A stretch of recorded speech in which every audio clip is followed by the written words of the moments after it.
Good morning, good morning. It is day 5, okay? So this was not quite the challenge that the 30-day challenge was, but still 5 days. So here's what I want to start with. If you made all 5 days, then put your favorite emoji in the chat, whatever that is. If it's the firecracker, if it's the thumbs up, if it's the smiley face, if it's the wow face, whatever it is, put something in the emoji that says, I made it all 5 days, okay? And if you did not make it all 5 days, then I urge you to go back and watch all 5 days, because if we're going to get a heart like David, there's a lot to learn. There's a lot to learn. So we'll start that way. Second thing is, if you got your coffee, go ahead and put the coffee emoji in the chat. I just like to have a lot of activity, then more people will see it.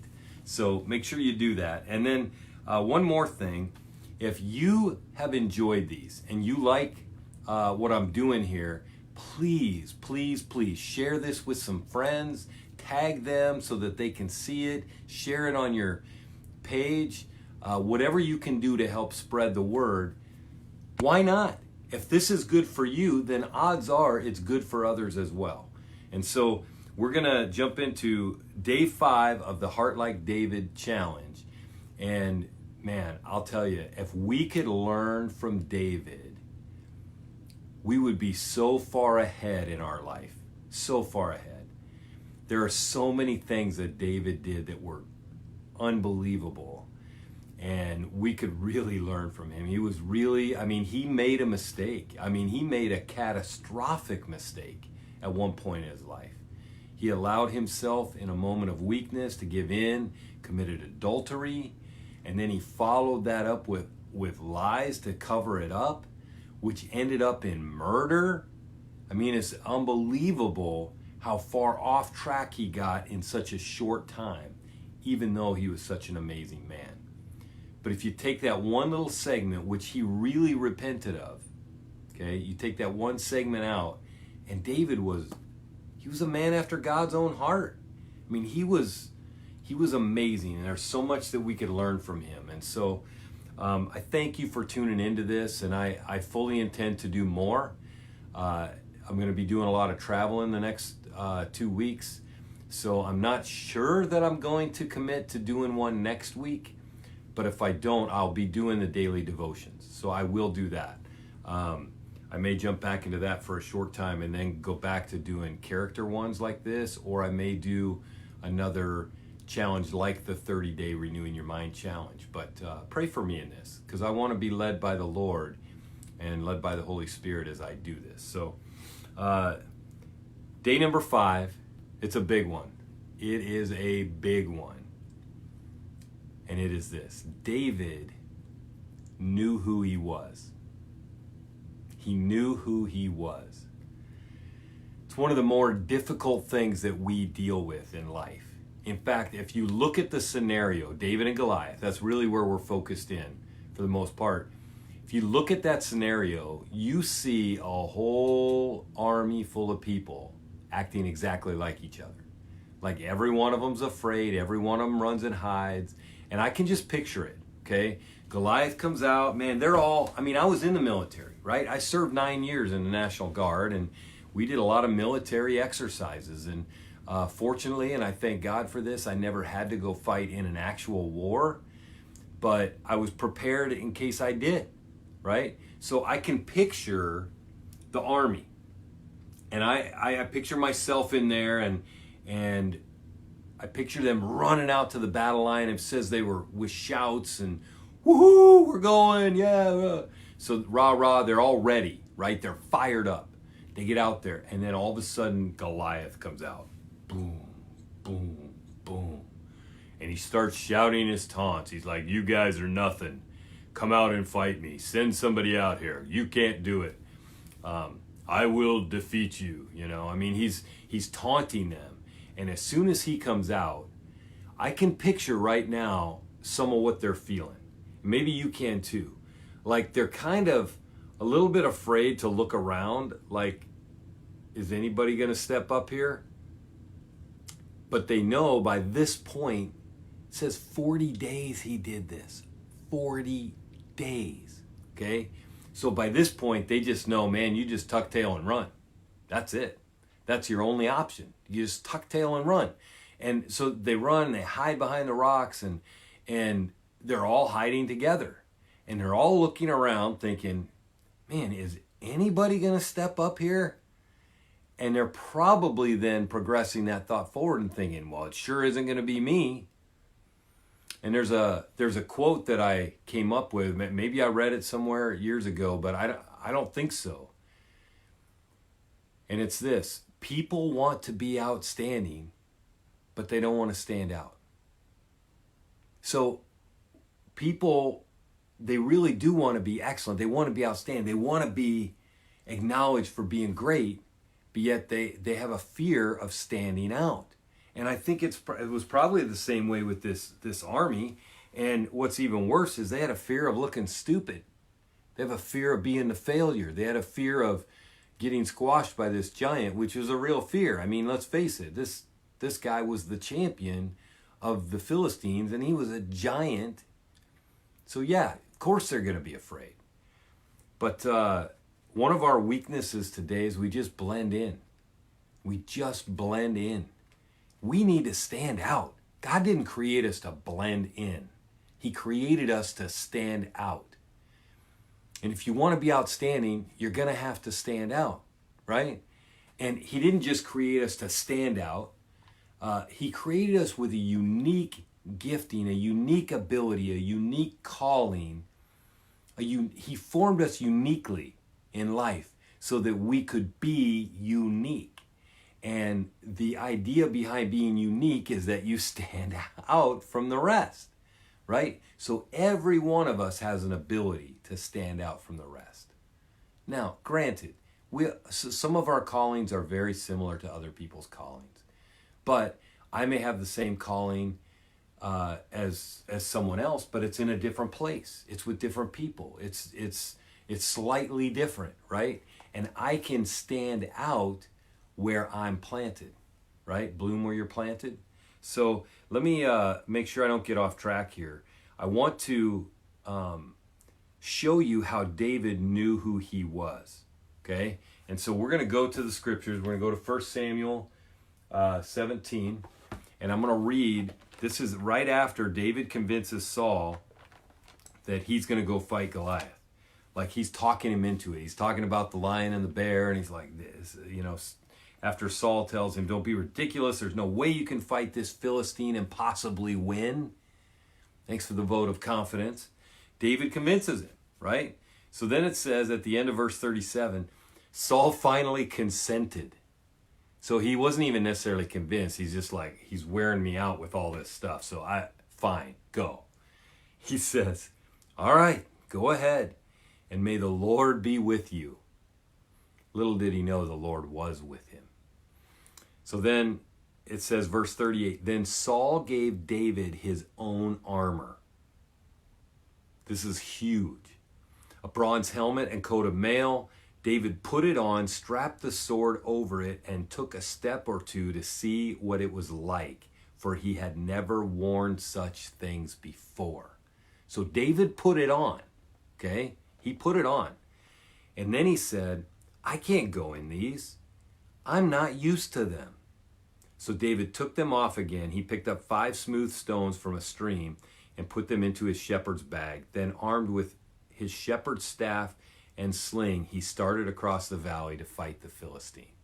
Okay, so what's going on here is you have David who, he's not King David yet. He's still the shepherd boy. And he shows up, and his brothers are there. His brothers are making fun of him, but he's undeterred. He continues to ask more. Pretty soon Saul hears about it. Saul calls for him.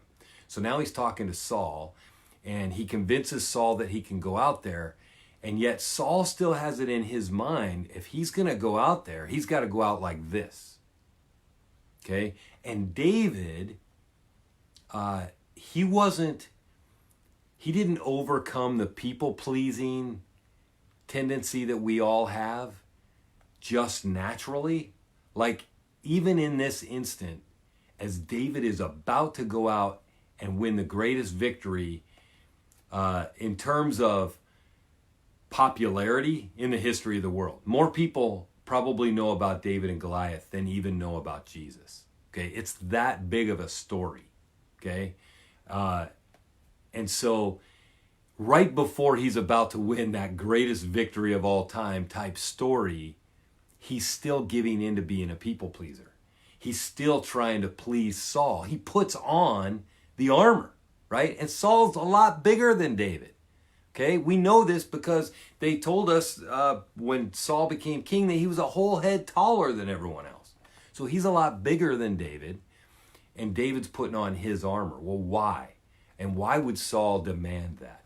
Because Saul had it in his mind, if he's going to go out and fight Goliath, he's got to dress like Goliath. So go back to the beginning of chapter 17, verse 4. It says, Then Goliath, the Philistine champion from Gath, came out of the Philistine ranks to face the forces of Israel. He was over 9 feet tall. He wore a bronze helmet, and his bronze coat of mail weighed 125 pounds. He also wore bronze leg armor, and he carried a bronze javelin on his shoulder. The shaft of his spear was as heavy and thick as a weaver's beam, tipped with an iron spearhead that weighed 15 pounds. The heaviest bowling ball is 16 pounds.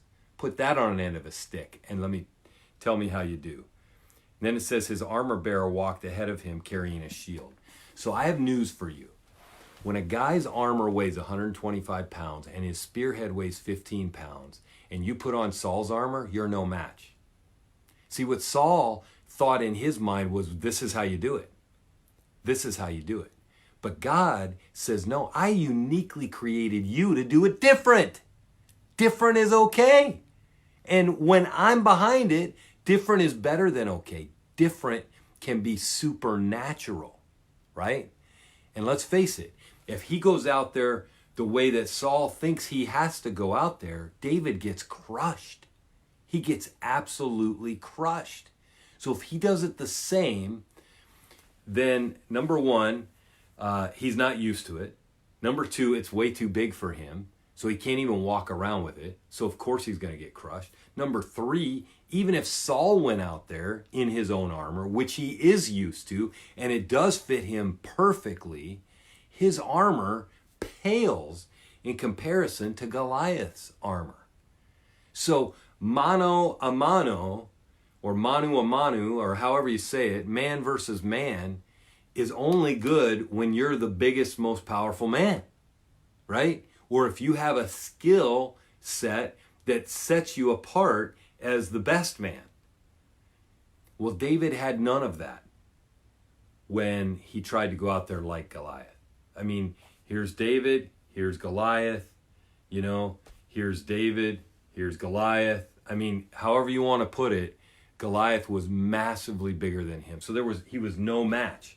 But when he said, I'm not used to these, and he went out and got what he was used to, that's what God had uniquely trained him for. That's what set him apart and helped him become the David that we know. Because when he did that, he went out and defeated Goliath, and voila, that's the David we know, right? And so this great conqueror didn't do it by might. He didn't do it by power. He did it by his unique skill set that God had given him. And we need to learn from this. Even Dr. Seuss said, today you are you. That is truer than true. There is no one on earth that is youer than you. We need to learn that. If we can learn that, we will take on another element of the heart of David. So here's the challenge today. Discover what God has uniquely created you for. That's the challenge. So how do we do that? How do we do that? Well, I want you to take some time today to really think about this and to pray about it. Say, okay, Lord, what is it that you've uniquely created me for? What is it that you've uniquely gifted me for? And for many of you, probably you have an idea already. So my next question would be, what is keeping you from doing it? Is it simply fear? Is that the only thing? Maybe it's opportunity. Maybe you don't feel like you have the right opportunity yet. But let me explain opportunity for a second, because we look at it so many times like David's opportunity came when Goliath presented himself. When Goliath presented himself, David's opportunity was there, right? But David's opportunity was when he was with the sheep. Goliath was just the next opportunity. So whatever it is, if you're waiting for the right opportunity, what are you doing with the opportunities you do have now? Okay? Use your unique gifts, hone your unique skills in the little things, and God will trust you with the big things. God wasn't going to send just anybody out there to fight Goliath. He certainly wasn't going to send one of the people that loved to blend in, that was afraid like all the other soldiers were, that ran and hid like all the other soldiers did, that was wearing armor like all the other soldiers were, because that armor wasn't going to be any match for Goliath. It had to be a unique gifting. So whatever it is, that unique gifting that people make fun of you for, that people don't value, that very well could be the thing that God uses at just the right time to make a massive difference. So take time today to think and pray about what God has uniquely created you for. Write some things down. And if you write down 10 things and cross out 8 of them, that's fine. In fact, if you cross out 9 of them, that's fine. In fact, if you cross out 10 of them, that's fine, because it's a discovery process, right? So write down a bunch of things that you think are your unique skill set, that you think God has created you for. And then I want you to take steps to actually move into doing something with that skill set. Something little, something big. Start little. Start little and ask God to grow it. Start little and ask God to increase your opportunity. But to help you, even more than that, to help you hone that skill. So if you want a heart like David, you need to know who you are. David knew who he was, and it helped him to defeat Goliath. It helped him not kill Saul prematurely, and he earned the favor of God because of that. So be you. Today you are you. That is truer than true. There is no one on earth that is youer than you. Congratulations on completing the 5-day challenge. So you got a little bit of work to do. So go and write, and I will see you again for a new challenge next week of some kind, even if it's the daily devotions, but we'll be back for a new challenge soon. So God bless you. Share this with someone. Have an amazing day.